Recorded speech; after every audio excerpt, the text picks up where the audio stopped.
หลายท่านคงสงสัยว่าการเขียนคำถามการวิจัยและประเด็นการวิจัยแตกต่างกันอย่างไรอธิบายได้ว่าคำถามการวิจัยและประเด็นการวิจัยมีความใกล้เคียงกันโดยประเด็นการวิจัยมักจะกำหนดเป็นข้อความที่เป็นประโยคบอกเล่าเช่นผู้วิจัยสนใจศึกษาประเด็นวิจัยเกี่ยวกับรูปแบบการจัดการเรียนการสอนที่เน้นผู้เรียนเป็นสำคัญในยุคดิจิทัลอาจคาดเดาได้ว่าสิ่งที่ผู้วิจัยสนใจศึกษาคือการพัฒนารูปแบบการจัดการเรียนการสอนที่เน้นผู้เรียนเป็นสำคัญในยุคดิจิทัลหากปรับเป็นคำถามการวิจัยจะทำให้เกิดความชัดเจนในประเด็นที่ศึกษามากขึ้นเช่นคำถามที่1รูปแบบการจัดการเรียนการสอนที่เน้นผู้เรียนเป็นสำคัญในยุคดิจิทัลมีลักษณะเช่นไรประกอบด้วยองค์ประกอบใดบ้างคำถามที่2ผลของการจัดการเรียนการสอนโดยใช้รูปแบบดังกล่าวจะเปลี่ยนแปลงพฤติกรรมการเรียนรู้และผลสัมฤทธิ์ในการเรียนของผู้เรียนได้อย่างไรจากตัวอย่างจะเห็นได้ว่าประเด็นการวิจัยคือหัวข้อที่ผู้วิจัยสนใจศึกษา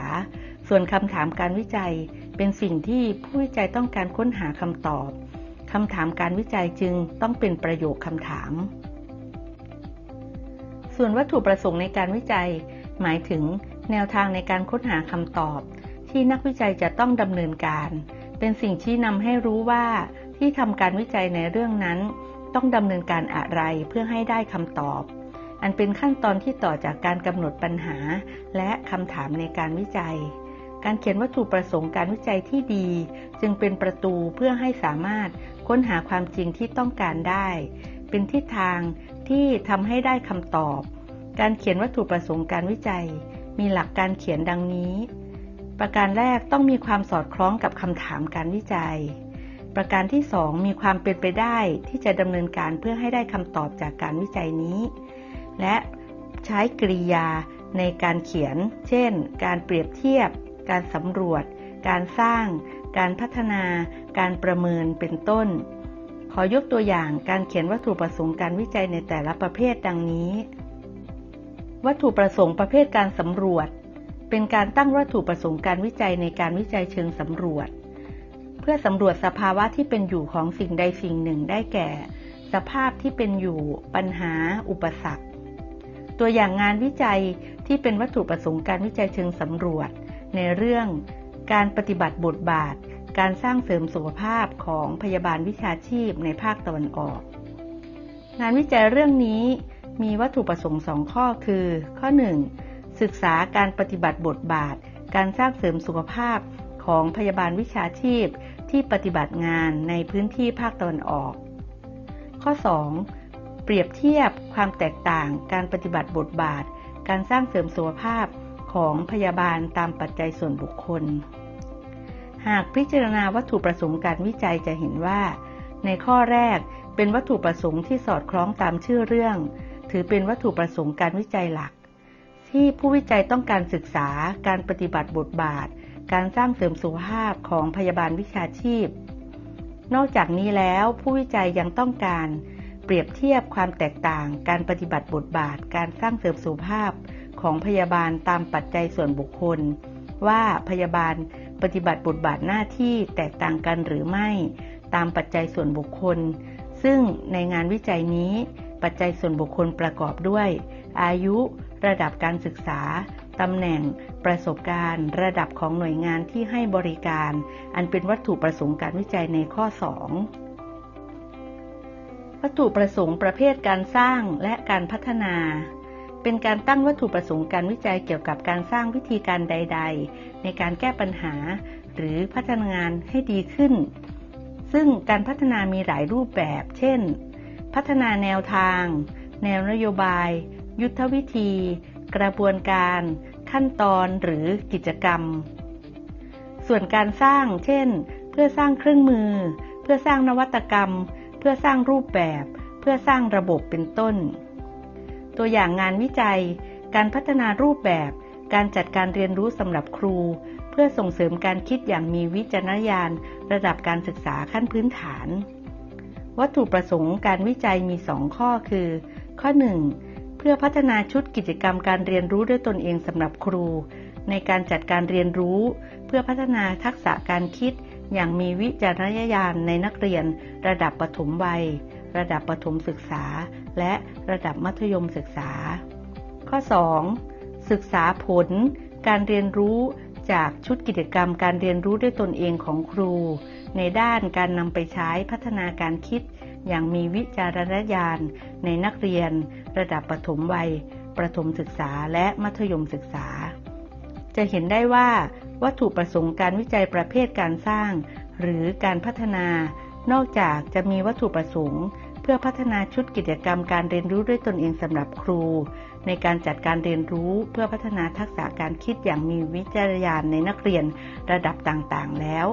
ก็จะต้องมีวัตถุประสงค์ในการศึกษาผลของการใช้สิ่งที่พัฒนาขึ้นก็คือข้อ 2. เพื่อศึกษาผลการเรียนรู้จากชุดกิจกรรมด้วยตนเองของครูในด้านการนำไปใช้ในการพัฒนาการคิดอย่างมีวิจารณญาณในนักเรียนวัตถุประสงค์การวิจัยประเภทการนำวิธีการพัฒนาไปปฏิบัติเป็นการตั้งวัตถุประสงค์การวิจัยเกี่ยวกับการดำเนินการทดลองซึ่งมักจะมีคำว่าการทดลองการปฏิบัติการนำไปปฏิบัติการจัดกิจกรรมการดำเนินการและการศึกษาผลที่เกิดขึ้นตัวอย่างเช่นผลการเรียนรู้ด้วยตนเองจากบทเรียนบนเครือข่ายอินเทอร์เน็ตรายวิชาหลักธรรมกับชีวิตหลักสูตรสถาบันการพละศึกษา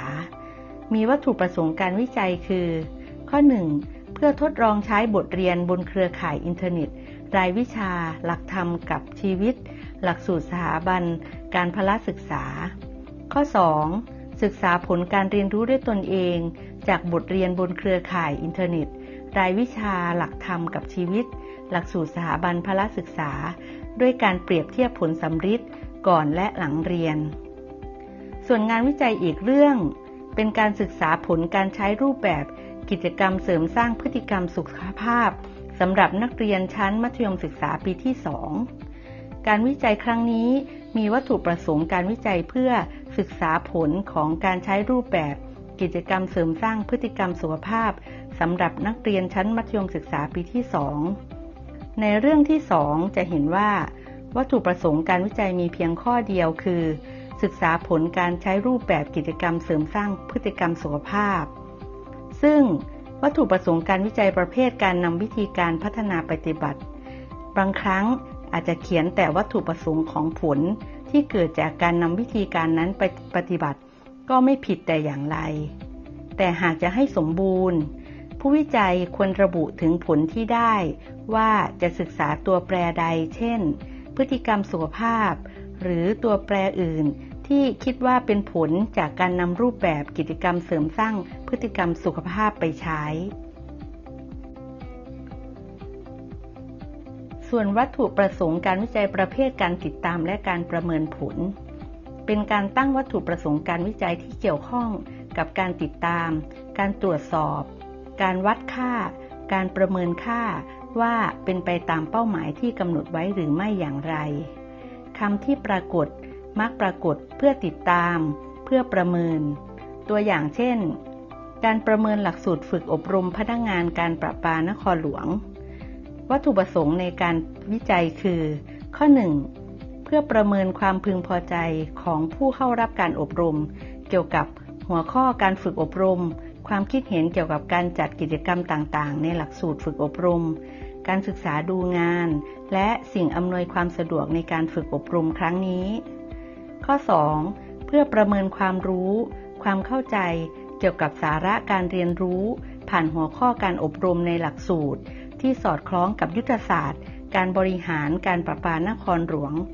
รวมทั้งประเมินคุณภาพการจัดโครงการและทักษะการนำเสนอผลงานเพื่อการประยุกต์ใช้ในการทำงานข้อ 3. ประเมินติดตามผู้เข้ารับการอบรมในการนำความรู้ไปใช้ในการปฏิบัติงานและเจตคติต่อการพัฒนางานของผู้เข้ารับการฝึกอบรม